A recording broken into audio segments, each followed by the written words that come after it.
Where is the Yellow Fringe? William Ospina. Colombian writer, novelist, and critic born in Hervio, a municipality in the department of Tolima. Where is the Yellow Fringe? A short time ago a dear North American friend confessed to me her amazement at the situation in Colombia. I don't understand, he said to me, with the country you have, with the talent of its people, why Colombia is so cornered by the social crisis, why it is experiencing such a dramatic situation of growing violence, why there is so much injustice, so much inequity, so much impunity. What is the cause of all this? For a moment I started to try for an answer, but so many things rushed through me that I didn't even know how to begin.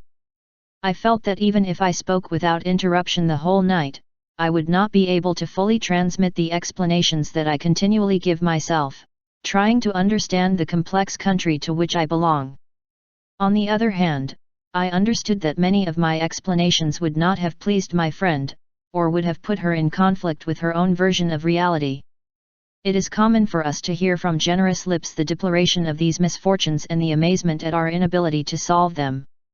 The first issue, therefore, is to ask whether Colombian society is truly experiencing an exceptionally tragic situation, whether this reality is so different from that of the rest of the countries, or at least from the countries of the so-called Third World. My answer is yes. Colombia is today the country with the highest crime rate on the planet, and insecurity is turning its streets into no man's land. It has half of its population in conditions of extreme poverty, and at the same time it presents in its ruling class levels of opulence that are difficult to exaggerate. It shows one of the most disturbing pictures of state inefficiency on the continent, along with good rates of economic growth. It shows strong tax levels and very high levels of corruption in the administration. It shows amazing conditions of impunity and paralysis of justice, and at the same time a high investment in security, as well as very high costs for the citizens in the maintenance of the military apparatus. It shows the most deplorable conditions of helplessness for almost all citizens, and yet it is a country where complaints are not heard, where citizen protest and mobilization practically do not exist, a kind of prolonged silent film disaster. This last one is amazing. The visible passivity of Colombian society alarms visitors. In the recent strikes that shocked France, it was possible to see how a society that lives relatively well in economic terms and is protected by a responsible state, knows how to react and block to everything that harms it, does not allow its rights to be trampled on, and resists the privileges that it has conquered are undermined. Seeing the French marching through the streets, setting up barricades in front of a government whose legitimacy they do not ignore, and shaking the institutions, confirms that France is the country of the revolution, that this country is respectable because it has pride and because it has dignity, because he knows what he is capable of when his rulers forget that they are paid by the people and that they are merely representatives of their will.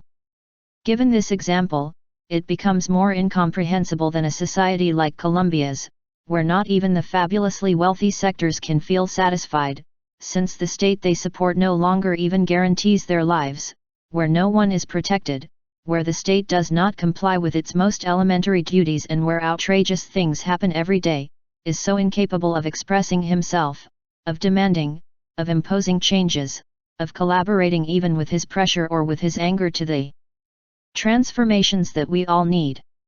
What is it that makes Colombia a country capable of withstanding all infamy, incapable of reacting and making its presence, its greatness, felt? Many venture the hypothesis that this apparent poverty of spirit and this weakness of character are due to the biological and genetic characteristics of the population. It would be, therefore, the expression of an ineluctable fatality. Others maintain the same with respect to crime rates. They would reveal an incurable disease, and would make us a poor people without salvation and without remedy. But the truth is that our rates of violence and our current political ineptitude are historical facts that can be explained. Moreover, it would seem that the explanations are so obvious and even so simple that stupidity or malevolence is required to venture fatalistic opinions. No sensible person would argue that by having precipitated the death of 50 million beings in 5 years in conditions of scandalous cruelty and sevicia, European society reveals a sinister and incurable pathology. No sensible person would argue that due to the fact that American society has sacrificed 500,000 people in 3 years of war to prevent its own secession and has later encouraged the secession of Panama to become the most important interoceanic canal in the world, that there is participated in the wars in Nicaragua, has dropped atomic bombs on Japanese cities, has invaded Vietnam, has supported the worst dictators of the Caribbean and Central America, and has bombed Baghdad. That means that the North Americans suffer from some irremediable aggressive monomania. Historians will come to our aid to explain to us the precise historical conditions that led those societies and their governments to participate in those rugged realities. Colombia is experiencing dramatic moments, but the one who least helps it is the one who declares, out of impatience, desperation, or bad faith, that these circumstances are definitive, or that they obey ungovernable causes. Rather, I would say that what we are experiencing is the unleashing of numerous dammed-up problems that our society has never bravely and sensibly faced, and history does not allow injustices to disappear because we do not solve them. When a society is not capable of carrying out in time the reforms that the social order requires for its continuity, history solves them in its own way, sometimes with very high costs for everyone. And the truth is that Colombia has postponed for too long the reflection on its destiny, the definition of its national project, the decision on the place it wants to occupy in the world arena. It has postponed for too long the reforms that, one after another, since the time of independence, the most outstanding sons of the nation have demanded. Almost all of them were sacrificed for pettiness and greed, and today there is a long and melancholy list of lucid and far-sighted Colombians who dreamed of a great and just country, a country affirmed in its territory, respectful of its diversity, committed to a project truly democratic, capable of being worthy of their wealth and their uniqueness, and who paid with their lives, their loneliness, or their exile for having been faithful to those dreams. If there is something that no one ignores, it is that the country is in very bad hands. Those who call themselves representatives of the national will are, for the great majority of the population, untrustworthy people, mere businessmen, freeloaders who do not identify with the country and who do not seek its greatness. But this is not new. If anything has characterized our society since the days of independence, it is that the possibility of breaking with the old colonial schemes has been systematically frustrated here. Colombia continued prostrate in the veneration of illustrious cultural models, continued to feel like a marginal province of history, continued to discriminate against its Indians and its blacks, being ashamed of its racial complexity, its geography, its nature. This was not a mere distraction, it was the result of the blockade of those who were never interested in that work being carried out. From the beginning there were those who knew what our duties were if we wanted to build a moderately just country and prevent Colombia from becoming the incredible nest of injustices, atrocities, and cynicism that it has become. We could not say that it was due to a lack of historical perspective that we did not realize how important it is for a society to recognize itself in its territory, explore its nature, become aware of its social and cultural composition, and develop a project that, without confusing them, brings together its nationals in common tasks, in a historical solidarity company. I always think about what we did not do in time when I remember those beautiful verses that Robert Frost read in The Possession of John Kennedy, where he declares the key to the destiny of the United States, how that country that is historically our contemporary fulfilled a task that we have not yet fulfilled. This land was ours before we were of this earth. It was ours for more than a century. Before we became his people. It was ours in Massachusetts, in Virginia. But we were settlers from England. Possessing things that did not yet possess us. Possessed of what we no longer possessed. Something that we refused to give wasted our strength, until we understood that that something was ourselves, that we did not give ourselves to the ground in which we lived, and from that moment it was our salvation to give ourselves. The history of Colombia is the history of a prolonged postponement of the only adventure worth living, the one by which we Colombians truly take possession of our territory, become aware of our nature.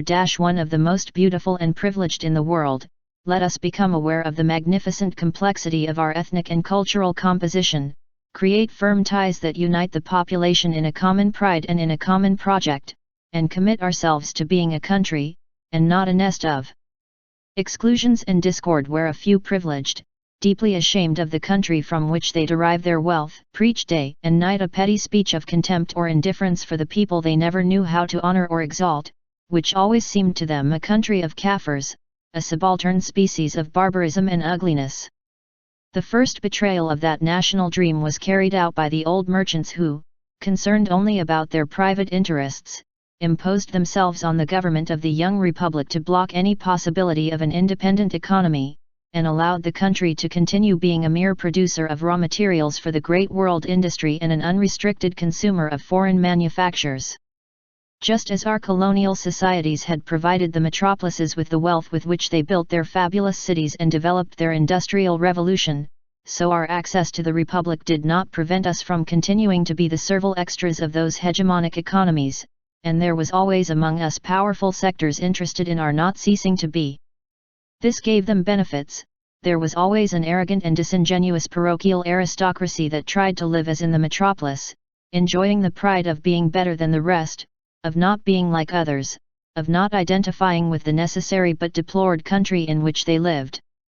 I have never stopped wondering why those who profit the most from the country are the ones who are most ashamed of it, and I remember with profound perplexity the day one of the sons of a former president of the Republic confessed to me that the first song in Spanish I had heard it when I was 20 years old. There I understood in the hands of what kind of people this country has been for decades. Those village princes with a vocation for viceroys only went out to tour it when it was necessary to resort to the infected crowd to obtain or buy votes. Also from the beginning, despite the fact that there have been very few cases of wars between nations on this continent, a tradition of privileges was generated for the military establishment, because the governments, which almost always neglected the fate of the humble crowds, needed arms strong and steady when it comes to conjuring up rebellions. And this is reasonable in its own way, because when an irresponsible and anti-popular regime is built, force is absolutely necessary to maintain at any price a social order or disorder that the people would hardly defend as their own. Who ignores here that the great majorities of Colombia have nothing to thank the state as it is constituted, and that for this reason they are not as willing as in other countries to hand over their young people? It is sad to remember that for a long time the privileged classes, those most defended by the state, paid to free their children from military service that the poor had to fulfill irremediably. And it is true that young people deplore having to go to an army whose main function is to confront their own people. Every state has to demonstrate its legitimacy, its care for the people, to deserve the adherence and loyalty of its people, and it is an axiom that if the people are not patriotic it is because the state does not give them a good example. Great historical efforts tried to fulfill the imperative task of affirming a tradition and building a homeland. One of the first and most valuable was the botanical expedition, which began to reveal to the world the exuberance of our tropical flora and which aroused in a generation the surprising pride of belonging to the unexplored tropics of America. One of the consequences of that expedition was the independence movement, but the reconquest frustrated the patient work of so many scholars and artists, and 2 centuries later the botanical expedition is still an unfinished work. Colombia has, as it is famous, the greatest diversity of birds in the world, but it is so unaware of its riches that the most complete book on the varieties of Colombian birds, Birds of Colombia, has not been translated into Spanish. In the second half of the 19th century, the Chorographic Commission undertook its tasks, and yet even today Colombia continues to be a country without a territorial project, without a sensible and proper development plan, without a census that takes advantage of its resources. The state, omnipotent when it comes to imposing taxes and repressing discontent, is powerless itself when it comes to preventing looting, moderating depredations and protecting heritage. And this because in reality it is not a state that represents a national will, and that can rely on it for those great decisions that demand, in the name of all, to put a stop to the greed of a few, but rather it represents only petty interests and is made to defend them, sometimes even fiercely. It is true that great external powers have always been interested in maintaining our economy in unfavorable conditions, which would allow them to carry out their business here on the best terms. For the great world industry it was a priority to guarantee its supply of raw materials, and to maintain here a privileged class in a position to consume imported products. One of the truths that I would not be able to explain clearly to my friend is why and how the US government always supported the Colombian supporters of free trade, who opened our borders to their products, and even always sponsored one of the sides in the civil wars that tore Colombia apart during the 19th century. She will feel the strangeness that we Colombians are unfortunate, but she will hardly understand that we have not been alone in the construction of our hardship, that many times her own state participated in the preparation and design of our current chaos. When it was thought that the urgent Central American Interoceanic Canal would pass through Nicaragua, the United States sponsored the adventure of William Walker and was quick to recognize his incredible government of mercenaries. Only the indignant outcry of the continent prevented Nicaragua from becoming, by way of blow, one more state of the North American Union, and forced the United States to retract its hasty diplomatic recognition. It was soon decided that the canal would be Panamanian, and the United States, our helpful continental older brother, who had just experienced a gigantic and terrible war to prevent segregation in its sacred territory, financed the segregation of Panama and obtained in return the construction and administration of the Interoceanic Canal for a century. All in all, how can you reproach other countries for defending their interests and thinking first of all about their convenience?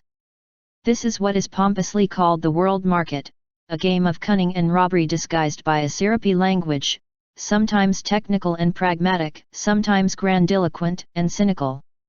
What is worthy of reproach is that there are national governments that in this context work to favor the interests of others and not those of their own country. And since the early days of the Republic there have been those governments here, highly respected and loved abroad, that handed over our economy to the interests of the great powers and that did not allow the emergence of a local industry, of a market internal, and decent living standards for the population. The syrupy discourse always pinned our happiness on the ability to compete freely, which meant surrendering our economy without protection and without scruples to the rigors and rapacity of the world market. This brilliant invention has been called economic opening since the times of General Francisco de Paula Santander, a member and promoter of the great families of importing merchants of the Savannah.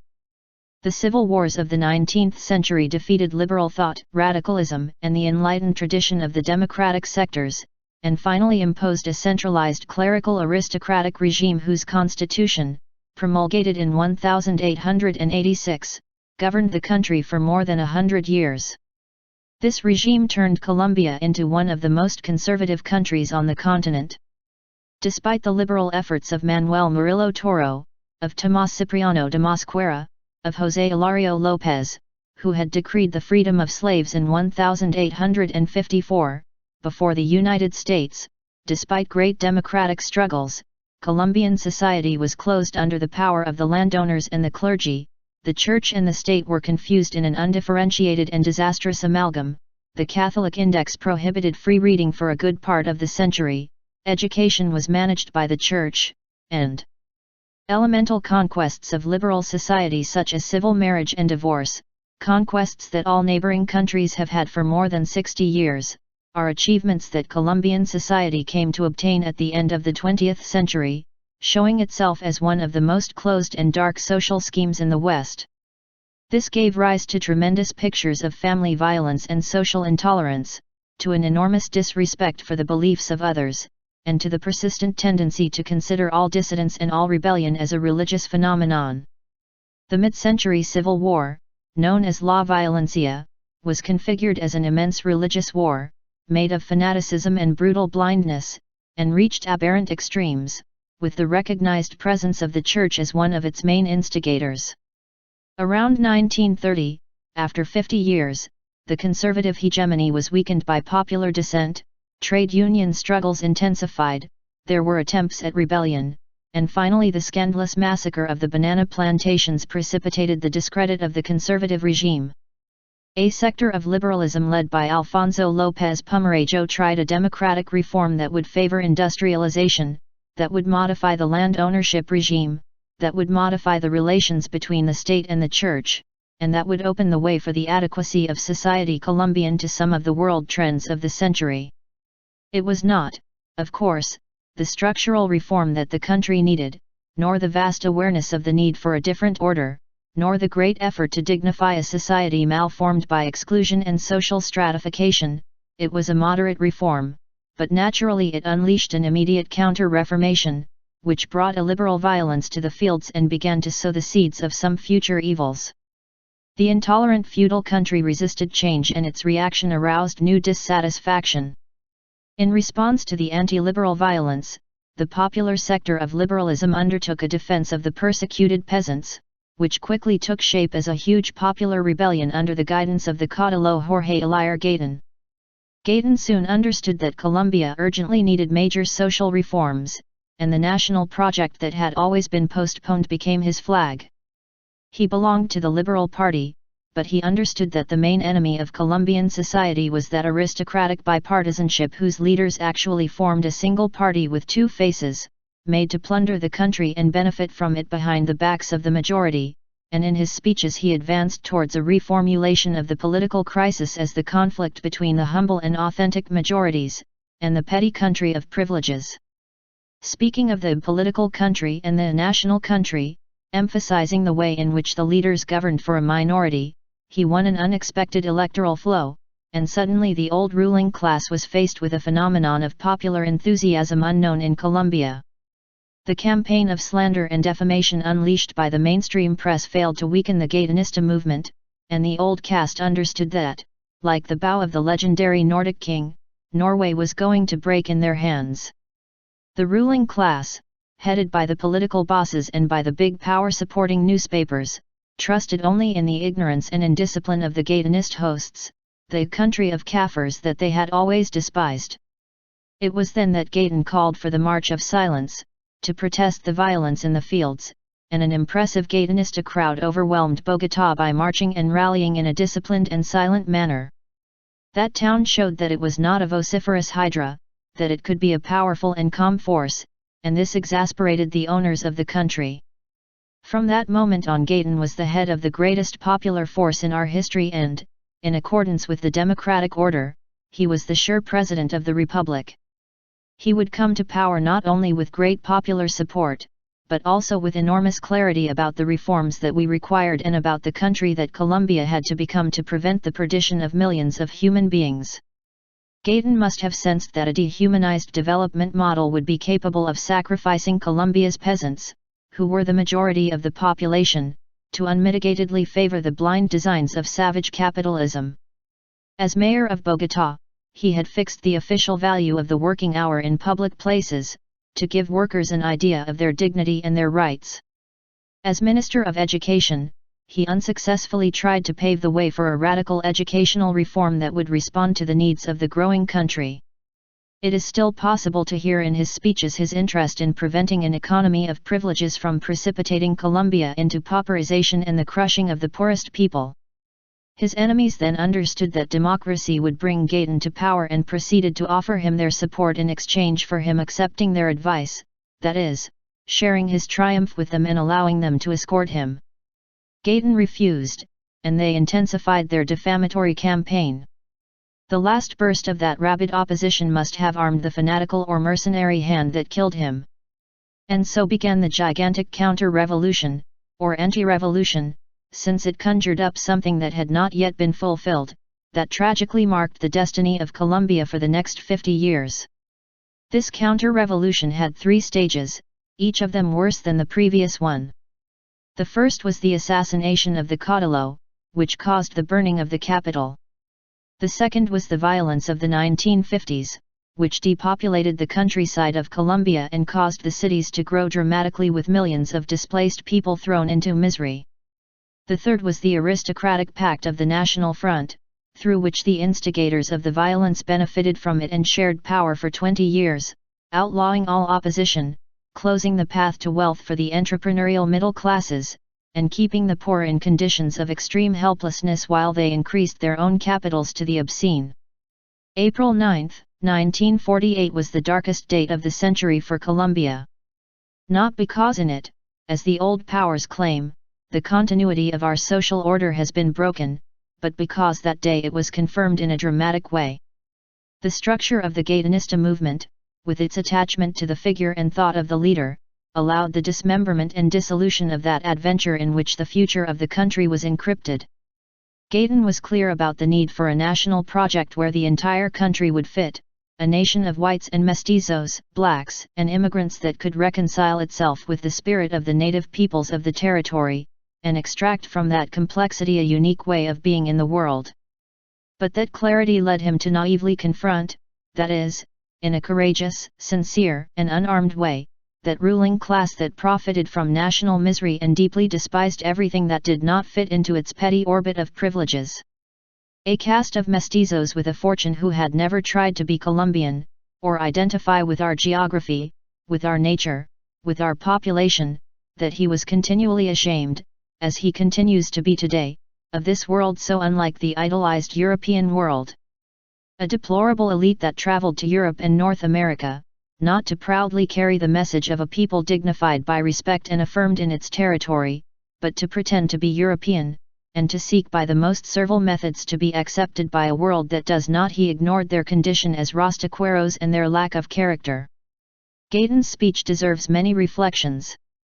It is singular that in a country puffed up by the rhetoric of its grammarians and academics, it was a man of humble origins who ennobled the language of politics, who, exhibiting a great syntactic refinement and a remarkable clarity of thought, has had an echo in a supposedly ignorant and savage people.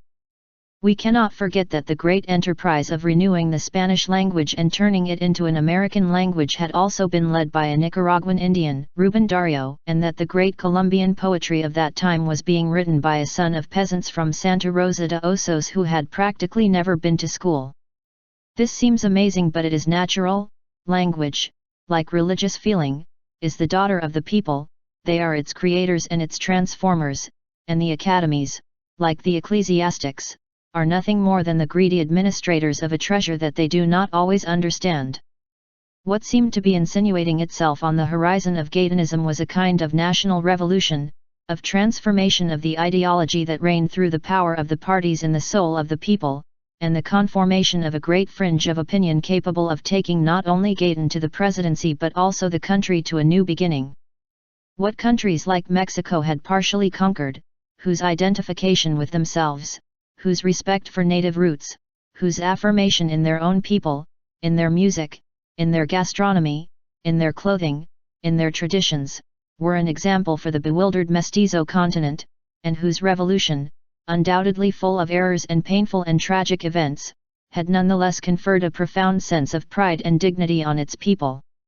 As is often the case with assassinations, Gaydon's murder has been presented to us as the solitary crime of a madman or a fanatic. What we cannot ignore is the social and political climate in which the event took place, the sectors visibly interested in the disappearance of the leader, and those who benefit from it. Whether the hand that killed him was a fanatic or a mercenary, it makes no difference. The obvious cause of the crime was the smear campaign carried out against him by the mainstream press, which portrayed him as a danger to society, as someone who came to destroy the country, and caricatured him as a savage at the head of a band of cannibals. The crime produced a spontaneous uprising throughout the country made of frustration and despair, but incapable of great goals or even of plotting noble immediate tasks. Between fires and robberies and havoc, the people understood that once again their hopes had died, and perhaps they also understood that the prevailing power would never allow a transformation of society through the democratic and peaceful paths that Gaydon had chosen. But the second phase of that powerful counter-revolution also began there, because warned of the danger of a popular movement, the traditional political parties launched themselves to reconquer their hosts and made an effort to counteract the effects of Gaydon's speech. To do this they radicalized their partisan language, magnified a tangle of rhetorical differences between the two parties, and using all the resources and all the means of influence, they fanaticized the naive peasant population. Perhaps they did not intend to unleash a wave of violence, but the criminal and irresponsible way in which they stirred up the fires of hatred to win the loyalty of their proselytes forever condemns the leaders of both parties who plunged Colombia into the most sinister period of its history. Humble people who had known each other all their lives, who had grown up together, were suddenly forced to respond to old unburied hatreds, and without knowing how, without knowing why, without the slightest benefit, they allowed themselves to be carried away by the incredible power from the factional rhetoric that bombarded them from the stands, from the pulpits and from the big media, and the carnage began. Between 1945 and 1965, Colombia experienced a true orgy of blood that discouragingly marked its future. Even more amazing is that those who plunged the country into this horror are the same ones who continue to direct it, those whose discourse is the only one that prevails in society, those who refuse to understand that although they have become unspeakably rich, they have failed in the face of the history, that they had the country in their hands for more than a century, and that the result of their way of thinking and acting is this that we have before us. Violence, chaos, corruption, insecurity, cowardice, misery, and the misery of millions of human beings. Fortunately, it is no longer necessary to exhaust oneself in arguments to demonstrate the failure of the two parties and their elites. It is enough to show the country we have.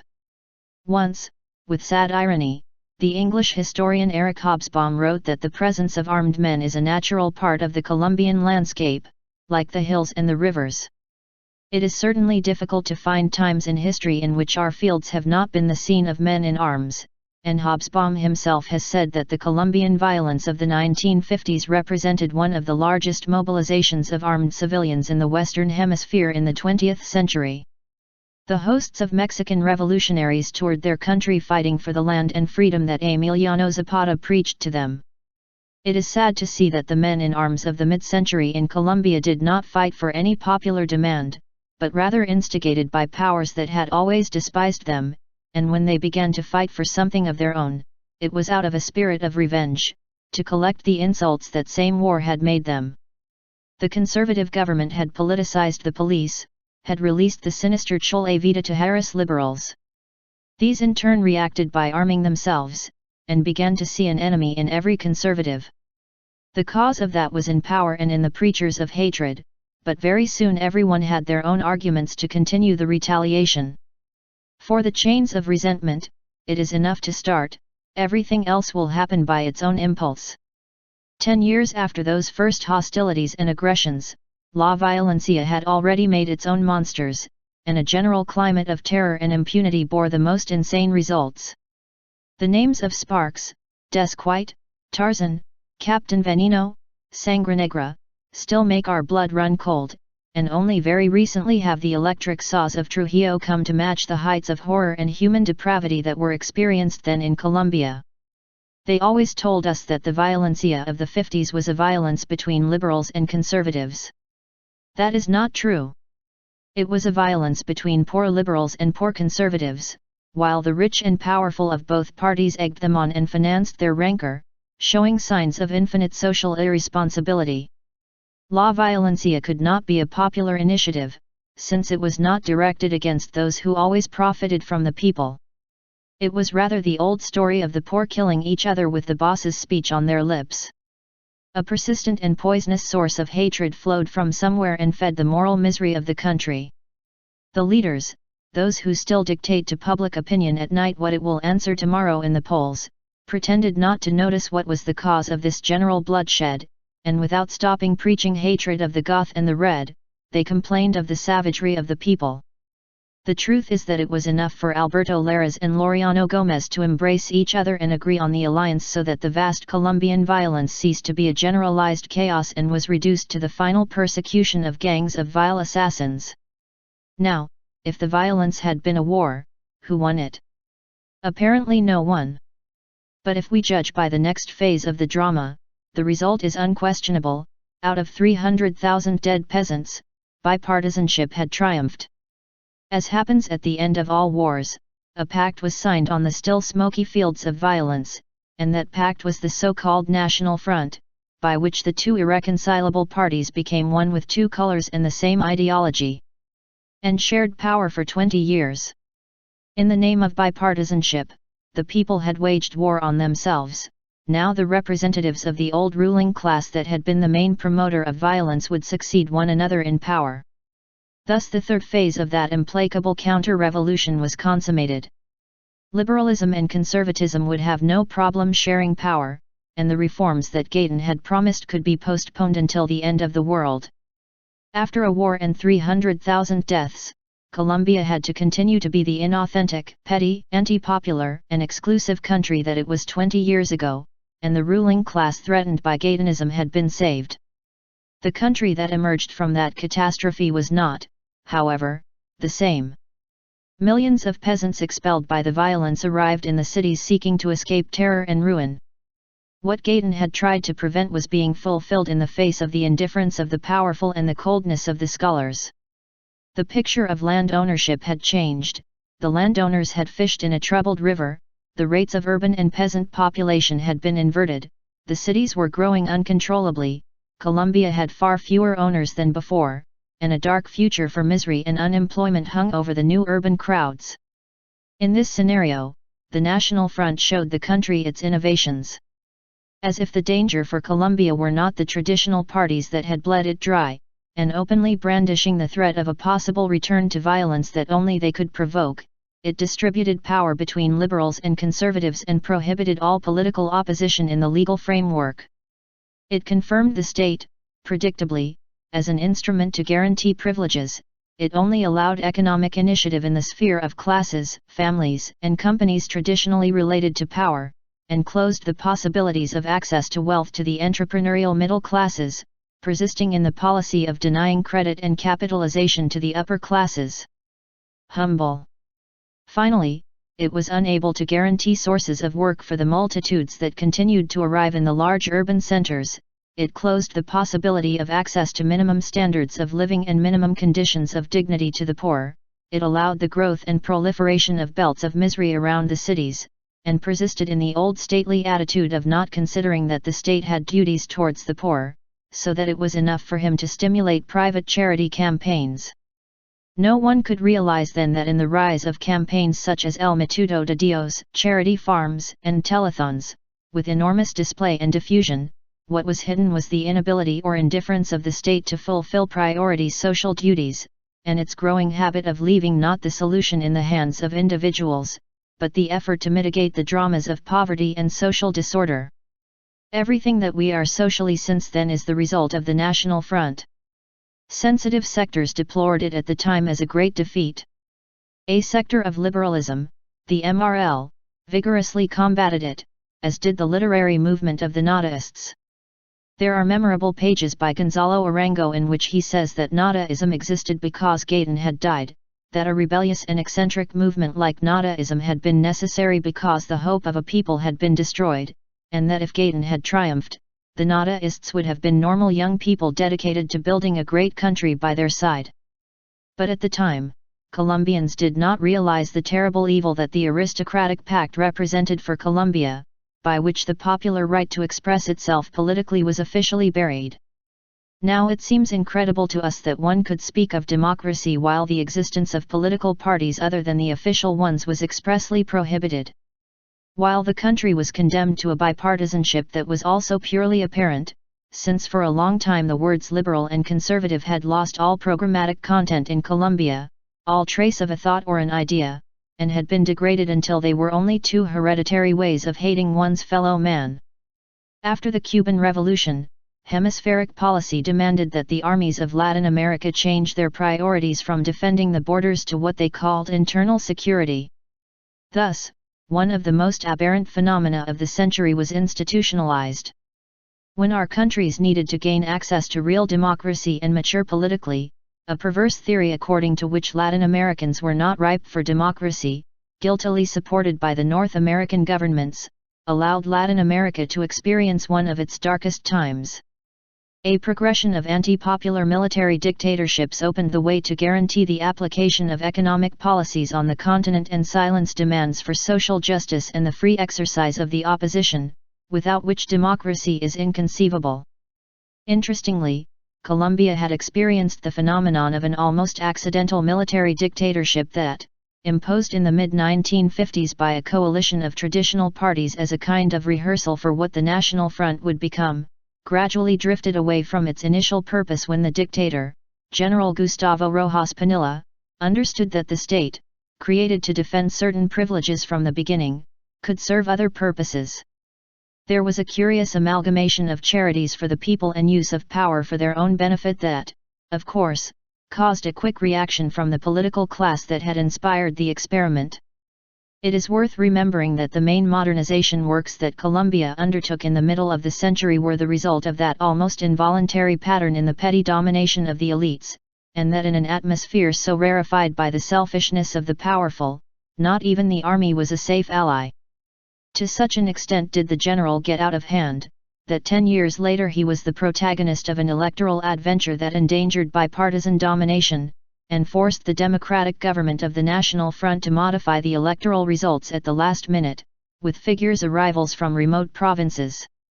Also in times of Gaydon, the phenomenon had occurred in which the police, made up of townspeople, ended up becoming Gaydonistas, to the dismay of the owners of power. These experiences aroused a great distrust of the powerful in the initiative of their armed forces, and with great intelligence they tried to ensure that the military chiefs amassed great fortunes, managed huge budgets, had control of the citizens and even of justice, and enjoyed excessive privileges, but the helm of the state was not let go of them, not even in the days when Colombia was one of the very few boats with a democratic appearance in an ocean of sabers. Those 20 years of the National Front brought some of the greatest evils of current Colombian society, evils that were added to the many that we already dragged along from the old days, to form the picture of impotence and despair that we now have before our eyes. As all legal opposition was prohibited, something that can only happen in the most barbaric dictatorships, the illegal opposition emerged and grew stronger, the armed opposition, which has grown to own half of the country. For a long time, the ideologues of power explained the existence of the guerrillas as a product of the infiltration of foreign ideologies, in particular the international communist movement. They explained it this way despite knowing that in Colombia, as Hobsbawm has said, there have always been men in arms in the fields and the practice of small-scale focused rebellion and rural banditry is a tradition. But many of the Colombian guerrillas were not strictly communist, or they only dressed in that clothing while the world boom of that ideology lasted, and on the other hand we have all been able to verify that the silencing of the Castroist discourse and the overwhelming fall of the Soviet Union and the gradual incorporation of China into the market economy not only did not precipitate the end of the Colombian guerrilla, but were simultaneous with its unusual rise in our territory. Despite its banditry and its lack of communication with society, the guerrilla is not a police case. It is not a military problem but a political problem, and for this reason it is obvious that the more it is fought and the more invest money in military resources against her, the stronger she becomes. Who ignores that the Colombian countryside is ruined? That the country does not offer any alternative, any future, to the inhabitants of the countryside? With what face does this state come to tell us that peasants have no reason to rebel, when even professionals in Colombia have to get involved with taxi drivers, and any claim, no matter how fair, is prohibited in practice?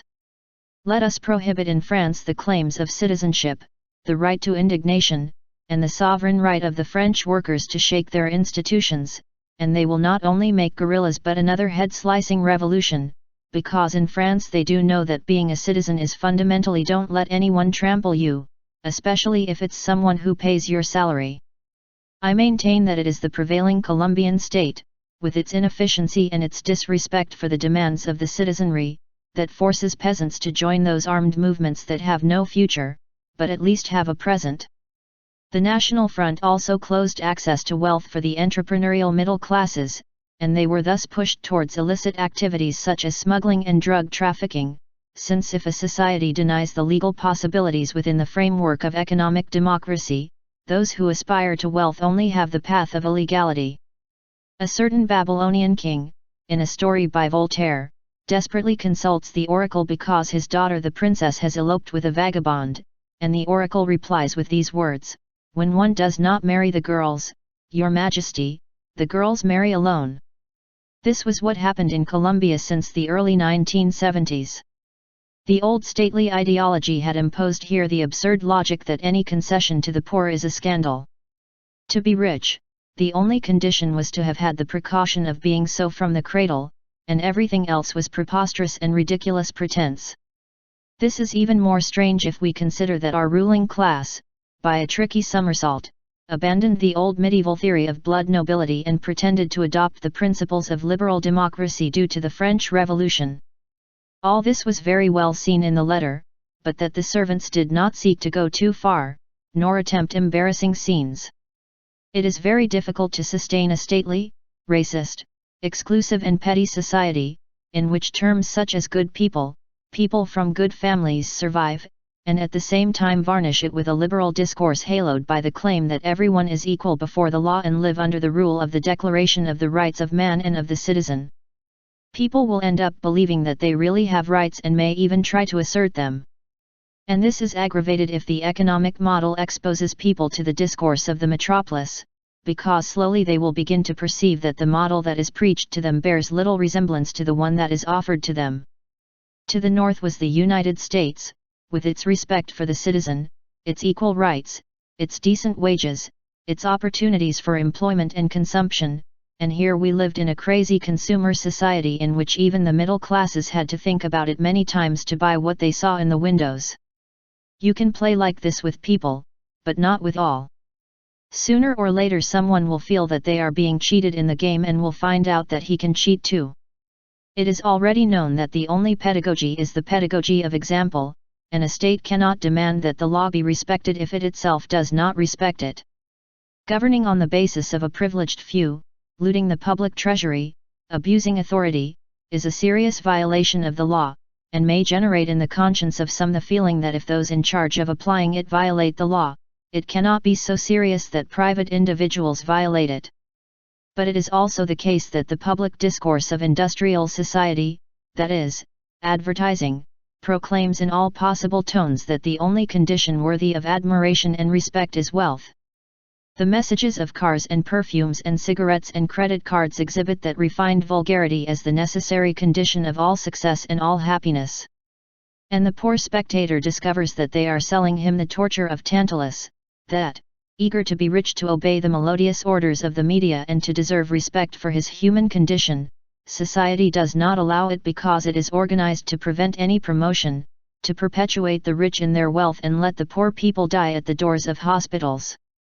And he also discovers that the only ones in the vast world who seem to have the obligation to show themselves to be exemplary and virtuous are those who are condemned to live in the bilges, to suffer like good poor people the labyrinths of bureaucracy and the heels of the law on the back of their necks. It really doesn't seem strange to me that in a situation like that, some man falls victim to bad thoughts and begins to fantasize about less virtuous but more possible fortunes. If the state does not offer guarantees to the citizen, how can it reproach him for resorting to irregular methods to guarantee subsistence? The National Front excluded humble people, and we have seen the country's material and moral misery grow colossal. When the state strives to do things for the benefit of the poor, it does everything in a begging and exterior way, because the poor are not represented in the state, and the state badly tries to mitigate the conditions of poverty, but it is not a committed instance with real solutions for that population. And it is not a significant minority, it is, according to the figures, half of the national population. One wonders, in whose function does the state govern if its first priority is not the problem of poverty, through which the entire society has been precipitated into chaos. Of that gigantic mass of exiled, excluded human beings, of that infrahumanity, many have been forced into crime. Today the main source of crime in Colombian society is common crime, not guerrilla crime or drug trafficking crime, but common crime, the daughter of ignorance, resentment, poverty, subhuman living conditions and, of course, strengthened and perpetuated by impunity. Even without making the changes that Colombia urgently requires to become the dignified country that we want, even without that great revolution of dignity against misery and against exclusion, it would be an advance if the state healed the three very serious wounds that inflicted on society with the scheme of the National Front.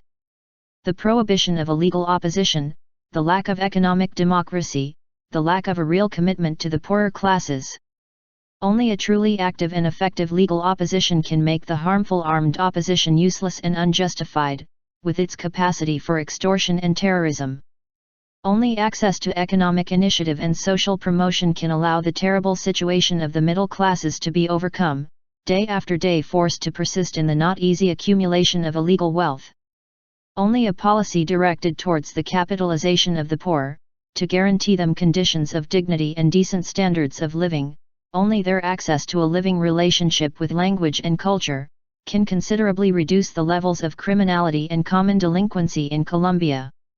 The guerrilla, drug trafficking and common crime cannot be averted with mere police solutions. Their disappearance does not depend on a costly war policy. The war can serve to justify gigantic budgets, but not to achieve reconciliation or the effective overcoming of these conflicts.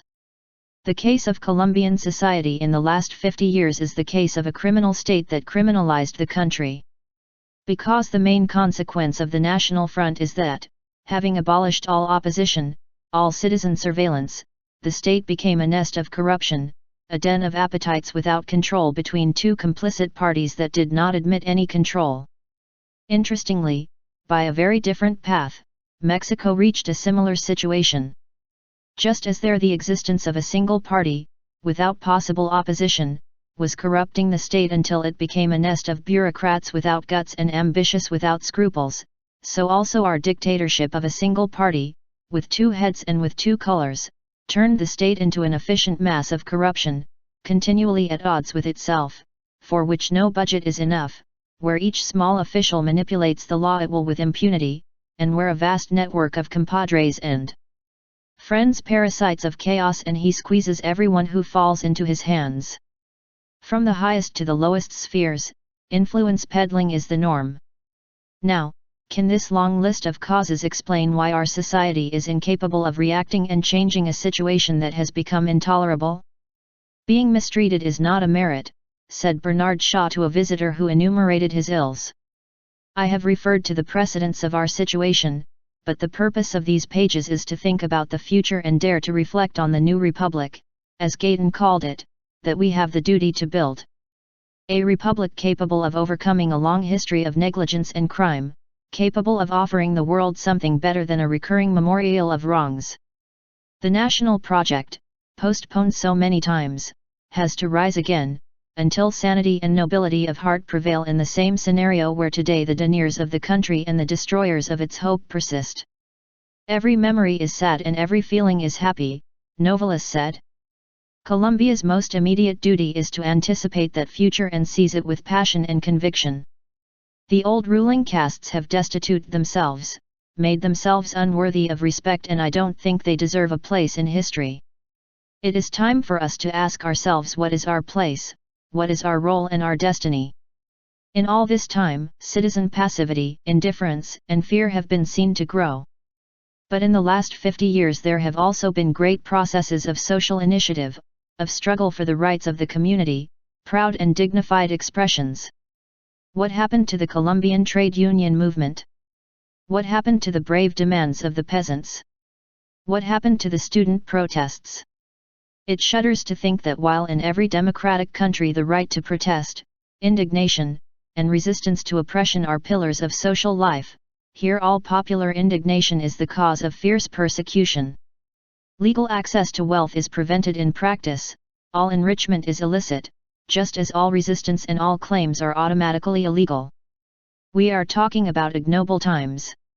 It is one thing to take to the streets, as in France, knowing that the state respects the population and is responsible for its legitimacy, knowing that if official force were used illegally against the people it would be severely sanctioned, and quite another to take to the streets to demand, knowing that after the peaceful marches, when the dispersed protesters return to their homes alone, there are silent disappearances and anonymous executions. A people incapable of facing evil deserves its prostration and anguish. But when one wonders where are those who protested, those who rebelled, those who demanded, those who believed they had the right to demand a fairer, more respectful country, the thought darkens. The heroes are in the cemeteries, a voice tells us in our ear. And then we remember that play in which a character exclaims, "Unfortunate is the country that has no heroes," and another replies, "No, unfortunate is the country that needs them."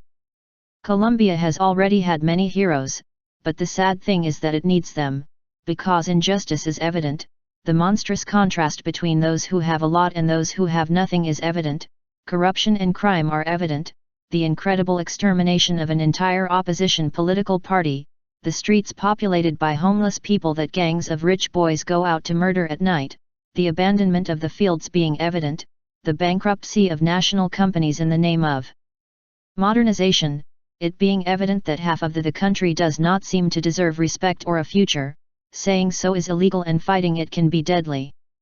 The owners of power in Colombia seem willing to sacrifice anything in order to preserve their privileges. They did not shake their hands to make the old peasant country tear itself apart in a conflict that they could have prevented with a little patriotic awareness, generosity, and foresight. The rise of the communist guerrillas at the beginning of the 1960s made them think that any concession would mean sacrificing their wealth, and the war to the death against the revolutionary left was from then on the only slogan of the governments and the guides of public opinion. The communist ideology made a whole generation of young people think that it was about violently overthrowing the elites to transform society into a dictatorship in the Soviet or Cuban way, and subordinated the efforts to transform society to the repetition of those formulas with which Russian society passed from the Tsarist autocracy to the statist dictatorship of Joseph Stalin. This prevented our country from following the path that Gaydon had wisely traced for it, the search for its own destiny that would consult its nature, its singularity, its richness of nuances and cultures. The communist sects fed here on the old scholastic, parasitic, dependent tradition, and also when looking for solutions to its drama, Colombia persisted in the dogmatic cult of illustrious models and borrowed formulas. Our belonging to the European mental order is undeniable. A country whose language is the daughter of Latin and Greek, that has professed for centuries a religion of Hebrew, Greek, and Roman origin, that the democratic model has been proposed due to the French Revolution and that he claims to be a defender of the Declaration of Human Rights, a society that has formed institutions following the European liberal model cannot pretend to find solutions ignoring that tradition. Democracy continues to be a promise to us and we still need in Colombia a lucid, vigorous, implacable critique of the iniquities of the prevailing power, like the one undertaken by Voltaire in his day, and a serious proposal of good sense, logic, generosity, and civilian value. What we need is to understand that it is one thing to be children of Europe and another to confuse ourselves with it, when we belong to such a different territory, when we owe deep respect to our old parents who populated this territory for centuries and from whom we also descend, when we know that the diversity of our natural, ethnic, and cultural composition is a privilege, and does not allow the arbitrary imposition of a single model, a single truth, a single aesthetic. No country will ever be able to build a just and balanced social order if it is not capable of recognizing itself and designing its economic, political, and cultural project based on that awareness of its possibilities and limitations. A common joke says that in Colombia the rich want to be English, the intellectuals want to be French, the middle class wants to be North American and the poor want to be Mexican. After centuries of a shameful and snobbish effort to pretend to be what we are not, it is urgent to discover what Colombia is, that a thought arises among us, an interpretation of ourselves, an alternative of social order, of development, a dream that resembles what we are. The main enemy of that dream is the paradoxical clamor of the defenders of the existing chaos who seek to deny the pool of blood in which we live and the absolute failure of this model in its duty to provide, since not happiness, not even minimal dignity to the population. Those incomprehensible ones that editorial after editorial show us four abstract figures of prosperity to show us that we live in paradise. Who will deny that many live in conditions of opulence that are difficult to imagine? Who will deny that those who strive to silence the dissatisfaction and indignation of conscious Colombians have more than enough reasons to defend what exists? If there is something we cannot propose, it is to convince 3 million people who live splendidly that the country is in bad shape. Fortified walls and gates with electronic keys and private armies of guards and mastiffs almost authorize them to say that this is a safe country. And neither can we make the 5 million who stay awake fighting to gain access to that exquisite circle accept that the exclusionary social model has failed, although the tongues of chaos feel closer every day. High incomes and letters of credit and clubs and luxurious shopping malls where you can live for a while like in New York, and where the violence of the wretches and the brutality of the mafias have not yet reached, guarantee the convenience of the model. They do not wonder why the well-to-do people of other countries do not have to settle for small residential and commercial ghettos but can walk through their cities and their fields fully enjoying the world. They have resigned themselves to living behind walls and are aware that something is rotten in the world they so jealously defend. But gradually the country has become inhospitable and difficult even for those who have always profited from it. The postponement of the reforms and the renunciation of the national project have harmed the population so much that even the owners of power are complaining about the country they created. Today there are more than 400 kidnapped people in the territory, and the news presenters wake us up in the morning to the nightmare of remembering that we live in a country besieged by guerrillas, drug traffickers, paramilitaries, self-defense groups, popular militias, and common criminals.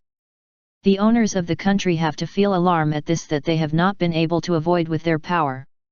Those millions and millions of pesos that were never able to invest in avoiding the evils of poverty, they have to spend on weapons to repress the children of resentment and misery. As is their custom, they forget that they always had the right and the power to do and undo as they pleased, and accuse the people of being the cause of the chaos. We read in the big newspapers, whose persistent effort to hide the horror and whose guilty renunciation of being the critical conscience of society have for decades been the sedative of public opinion, that the country has lost its values, that morale has deteriorated and good manners. But, as Bernard Shaw said, there are times when the people do not need more morale but more money. Having something to eat with does not guarantee that someone behaves well, but not having it frankly demands that one behave badly. Those responsible for the drama begin to demand that it be the victims who fix what greed has damaged, exactly in the way that now the manufacturers of non-biodegradable garbage propose that instead of them stopping production, the towns carry out periodic cleaning crusades for fields, beaches, and rivers of the planet. The old strategy is to thoroughly privatize the gains, and vastly socialize the losses. Sometimes they admit that things are wrong, but are immediately outraged that someone is trying to find people responsible. Why look for a culprit, they ask. Why not assume that history has brought us to this and that now we have to solve it together? The truth is that the correction of evils requires discovering where the causes are, since any historical project that seeks to eradicate evils without knowing their source is doomed to failure. Our insane mental model is in that a sinister comic.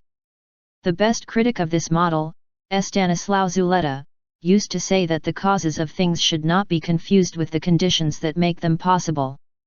For example, he said, if one is told that someone committed suicide by throwing himself from an 8th floor, and they ask what the cause of that death was, one does not answer that the law of gravity.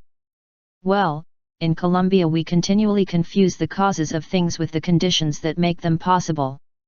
If a couple of hitmen kill someone from a motorcycle, the next day we ban motorcycles. In the same way, we confuse the causes with the effects.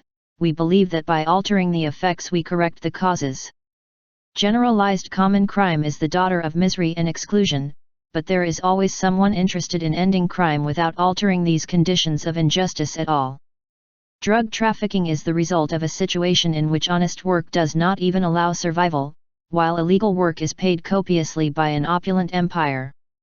There is always someone who wants to dissipate the effect without modifying the cause at all. The proliferation of street vendors is the result of the lack of formal alternatives for survival. There is always someone who believes that the solution is to throw them out by the police or lock them in basements where they can't compete. And the mental misery of some is so serious that people seriously think that the cause of poverty is that there are poor people, and therefore the solution is to finish them off, yes, at midnight and in the dark. Interestingly, there are culprits there. Those who insist all day in denying that the responsibility for social ills can be attributed to the privileged, the only ones who had in their hands the possibility of humanizing the model a little, are always ready to shout that the blame for the poverty lies with the poor, the blame for crime lies with the criminals, and the blame lies with the hitmen on the motorcycles that take them to carry out their crimes. And they will never accept that if a society has 35 million inhabitants and all its wealth is in the hands of 5, the other 30 have been expropriated. Okay, that's life. But if those 5 who own everything do not make an effort to guarantee that their society is minimally viable for others, and they lock themselves in a sick and fascist egoism, with what right can they protest when it is their turn to be expropriated, in the merciless hour of the resentful and their machetes? My humble opinion, but there are those who say that this is not the case, is that that terrible hour is closer than many imagine, and that, as Shakespeare would say, selfishness is sharpening a knife destined for its own neck. Evil is walking, nobody does anything to stop it. Colombia has more crimes every year than the previous one, more kidnappings, more extortions, more corruption, more inequality, and the official voices seem to agree that, if someone is dissatisfied, well, take care of fixing things. Maybe they are right. Perhaps the time has come for communities, and not those who cause evil, to apply themselves to the task of solving it. Perhaps the time has even come when, despite these long and necessary analyses of the causes of our crisis, society must assume responsibility for what is happening and undertake the task of changing it. Until now, the acceptance that there was a ruling class, aware of the directions of the nation, capable of designing economic policies, development models, cultural plans, has allowed society to fall asleep in indifference or assume the role equally pitiful to claim solutions or receive alms. But once the catastrophic failure of these elites, their parties, and their speeches has been demonstrated, shouldn't society assume that its duty is to provide solutions instead of demanding or imploring them? Every citizen must be able to say to himself, what I don't solve, I have no right to expect someone else to solve for me. And consequently assume that the mere claim and the mere request are ways of being in the world as submissive as indifference or cowardly silence. Isn't it time to ask for nothing or expect nothing, to build a different model? Is not the proposal of civil disobedience that Thoreau reasoned a century and a half ago beginning to have its meaning and function? Does this mean leaving the state in the hands of corrupt politicians, the economy in the hands of the world market, the streets in the hands of the underworld? Given this, there are several alternatives.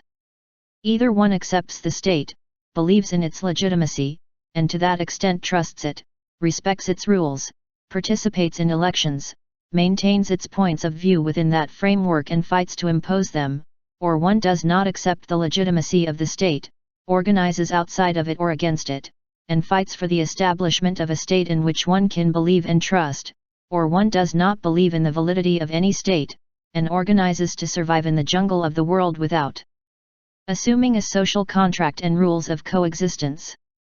I sincerely do not believe that Colombian society can survive in its diversity and complexity, with expectations of a dignified life, within the scope of the current state, with its petty assumptions, its bureaucratic bulk, its irresponsible legalism and its corruption, and at the same time, I do not believe that we can renounce the existence of a state that minimally regulates social coexistence and guarantees conditions for private initiative, economic regulation, the application of the law.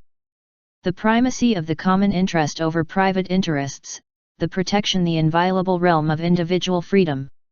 What makes our society not react? Perhaps the same thing that made two men from the town raise their axes against Rafael Uribe, that a man from the town murdered Jorge Eliar Gayton, that during the violencia the poor of the Blue Party were enemies of the poor of the Red Party and cut their throats because of the color of the scarf. What paralyzes us is that in our society only one language has always prevailed, the one that Gayton tried to eradicate from the soul of the people, that exclusive and stately discourse that repeats that a few are legitimate owners and spokesmen for the country, and that all the others are the insignificant mob, the rabble. It is the dissociative discourse that excludes everything that is not part of the circle of privileges. The economic discourse that claims that the country's situation is measured by the figures of inflation, economic growth, gross domestic product or the exchange rate, and not by the true living conditions of specific individuals. The discourse that continues to maintain, as during the previous 2 centuries, that the only valid models are those dictated to us by the metropolises, and that we have no right to propose alternatives, because our duty is to be docile replicas of what others invent. That discourse has replaced the reality of hunger and blood with a spectrum of figures, polls, and averages. That speech proclaims itself happy because this end of the year there were 297 crimes and not 302 like last year. That speech endlessly repeats to us that we live in the best of all worlds, that Colombia is one of the most perfect democracies that exist. Certain newspapers are conceived to make us feel that everything is fine, that the economy is thriving, that economic growth was considerable, that the authorities report normality, that Colombia is a country of self-sacrificing but happy beings, that they face inexplicable adversity optimistically and with faith in the future, and that in reality our problems consist in the fact that there are a few bandits that the police will deal with.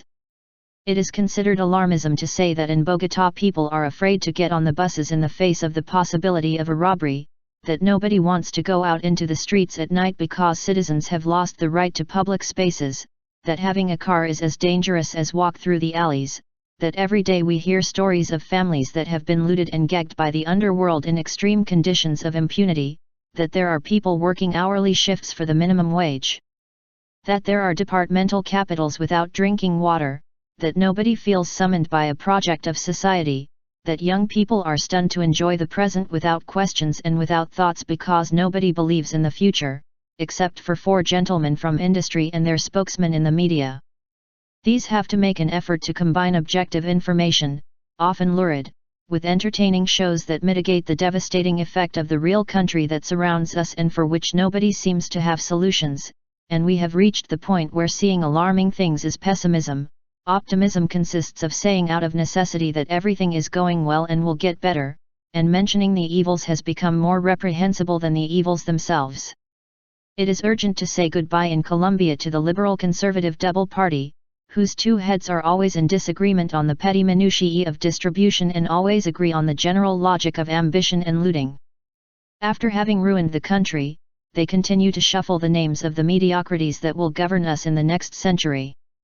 They did not build a nation, an industry, a culture, an art, a science, a philosophy, even the beautiful examples of their architecture they themselves demolished out of greed, to sell the lots to the highest bidder.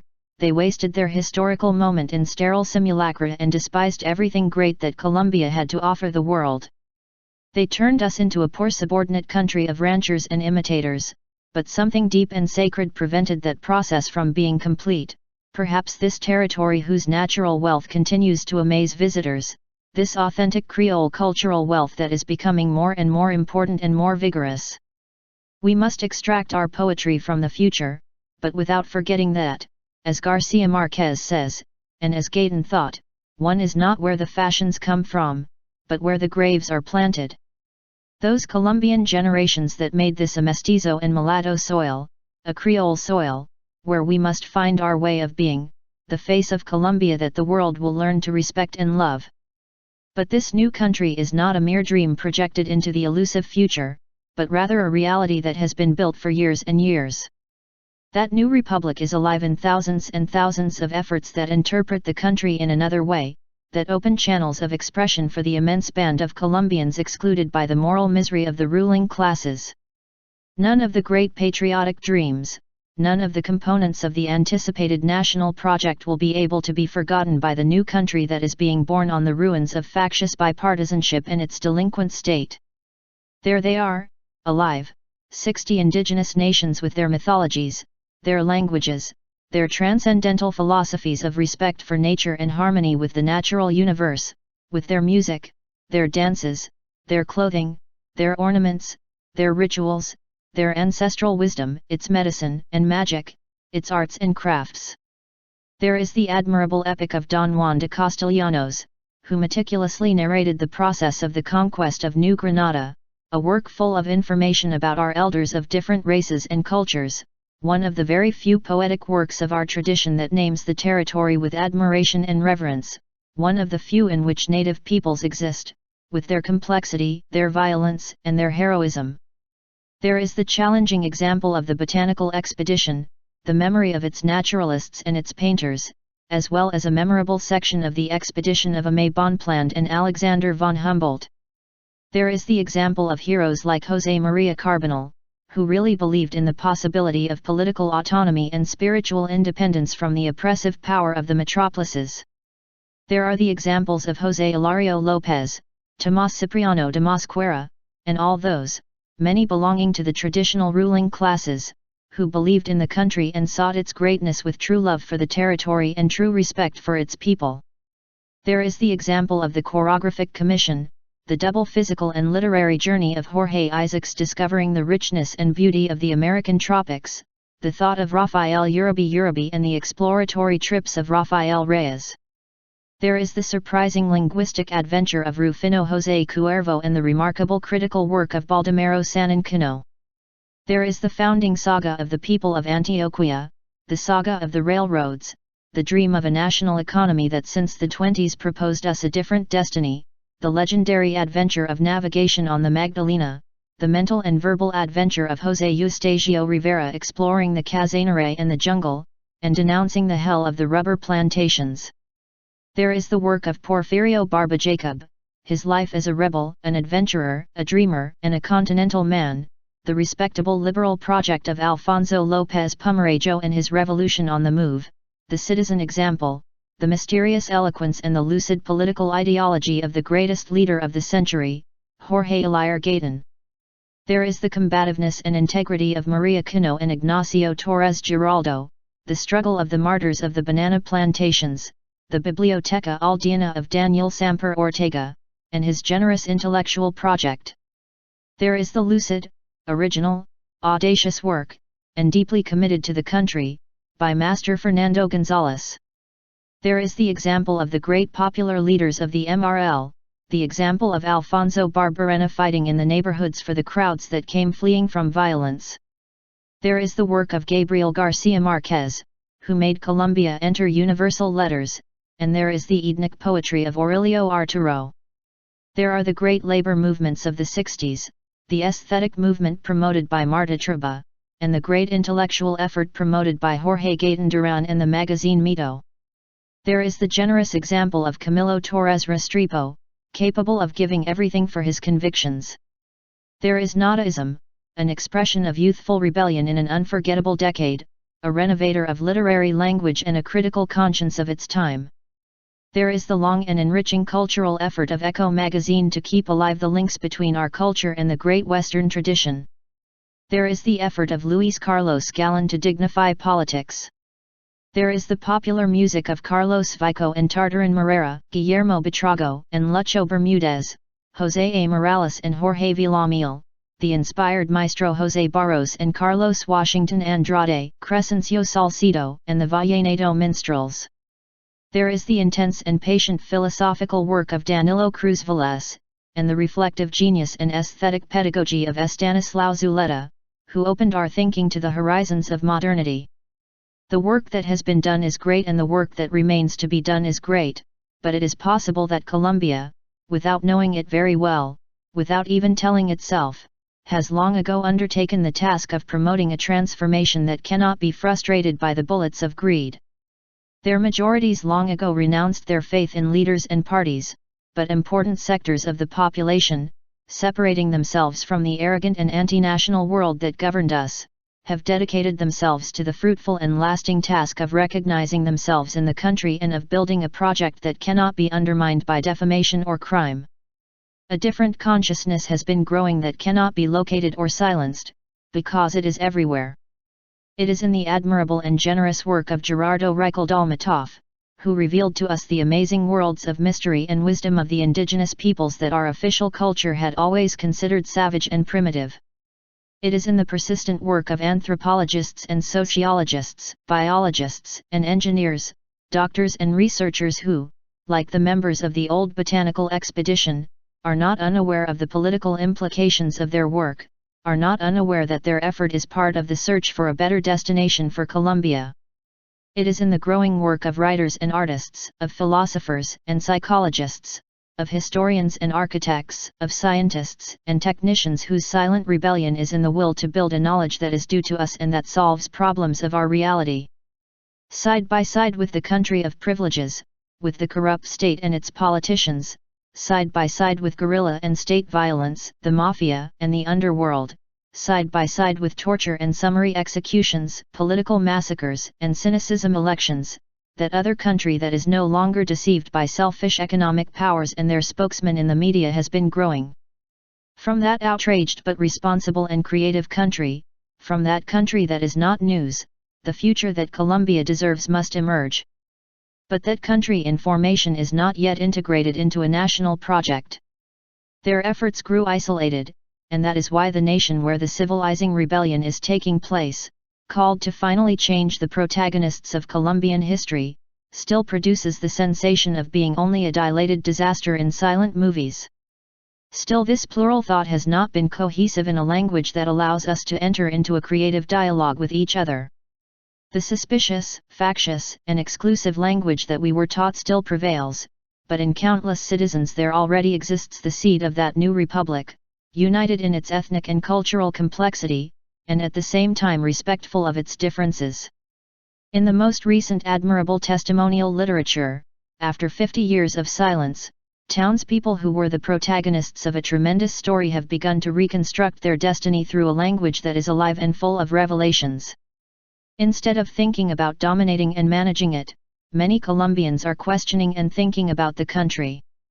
After the valuable regional culture days, the joyous efforts of the communities made it possible to save another dignifying and fruitful cultural call, the CREA program, an expedition for Colombian culture, blindly supported by various administrations without fully understanding its value, and which came to surprise us with the richness, diversity, and vitality of our present culture.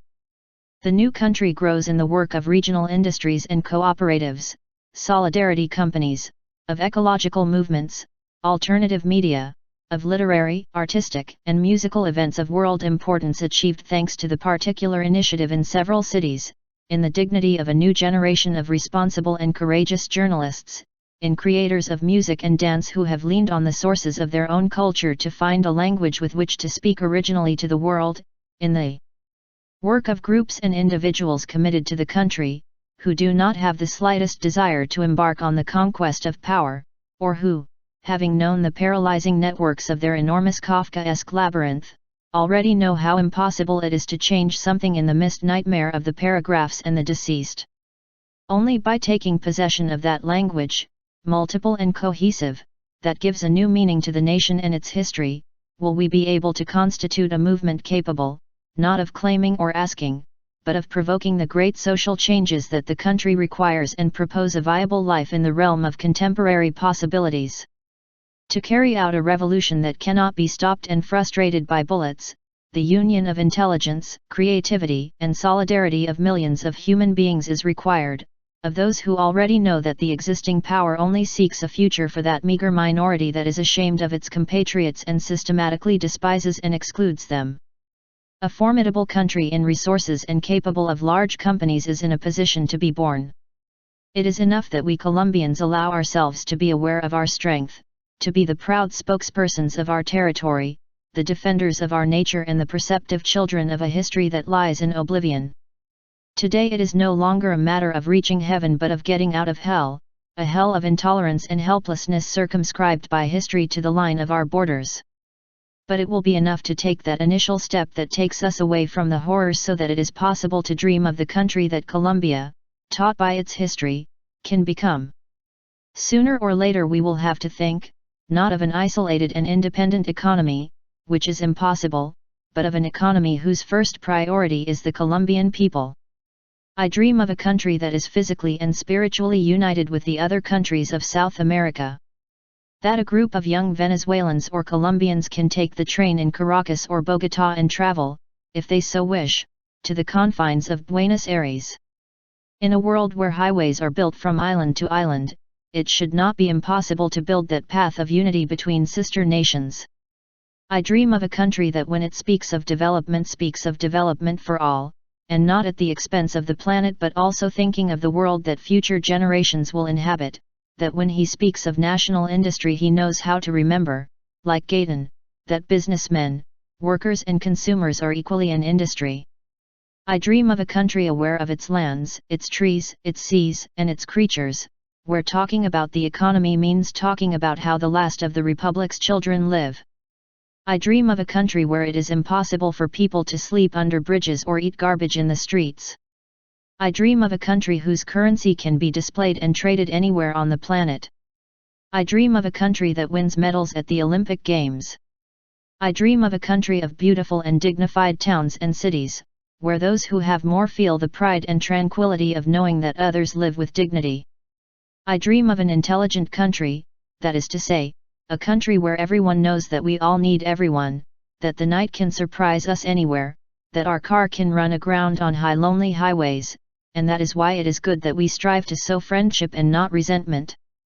I dream of a country where an Indian can not only be an Indian with pride, but also overcome this time in which they want to be educated in the errors of European civilization. We respectfully learn their profound knowledge of harmony with the cosmos and nature conservation. I dream of a country where so many talented artists, musicians and dancers, actors and poets, painters and storytellers cease to be picturesque and marginal figures, and become proud spokesmen of a nation, creators of its traditions. All this only requires the passionate and festive construction of sincere and courageous bonds. And there is a question that history is asking us, now that red and blue are no longer a path, where is the yellow stripe? Finish. Where is the yellow fringe? William Ospina.